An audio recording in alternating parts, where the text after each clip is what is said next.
Suppose indeed we want to go through the Orion Nebula and go to the throne of God. Here we go. So we're leaving the earth here. And of course we'll pass the earth.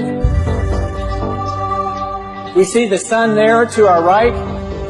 Now approaching the sun. And you can see the Orion Nebula there past the sun. As we pass the sun, we're probably going over 100 times the speed of light.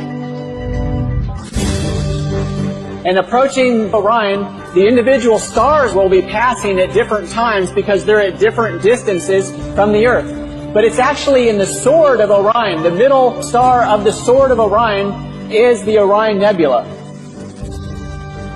We're approaching it here. Coming closer, coming closer. The Orion Nebula is 1,500 light years from the earth. That cavern is actually 100 light years wide. You go into the center of that cavern. We're circling around the trapezium cluster here. This is actually something you can see with the home telescope if you're interested in looking at it. You won't see the nebulosity, but you will see the trapezium. Going through the trapezium, continuing past the trapezium as we come to heaven, to the city of New Jerusalem with the foundations of precious stones, the gates of pearl.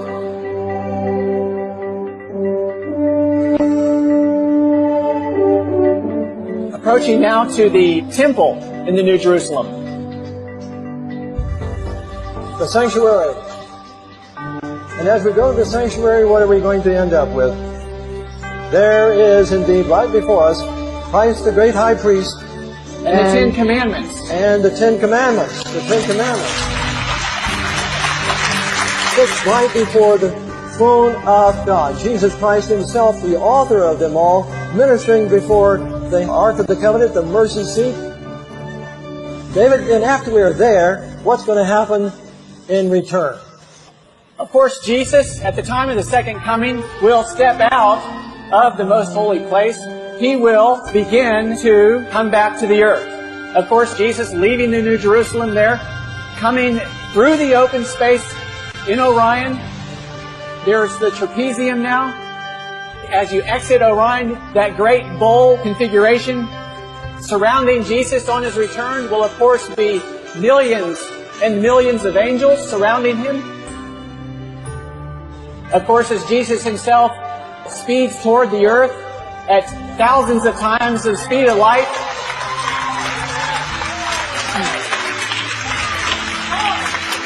he will have to slow down as he approaches the earth.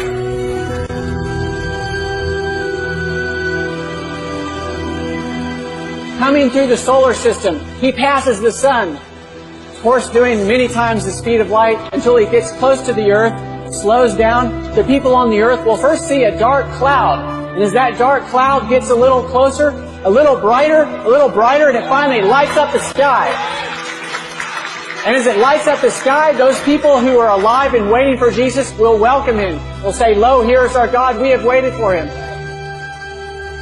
In Revelation 14:12, here is the patience of the saints. Here are they that keep the commandments of God and have the faith of Jesus.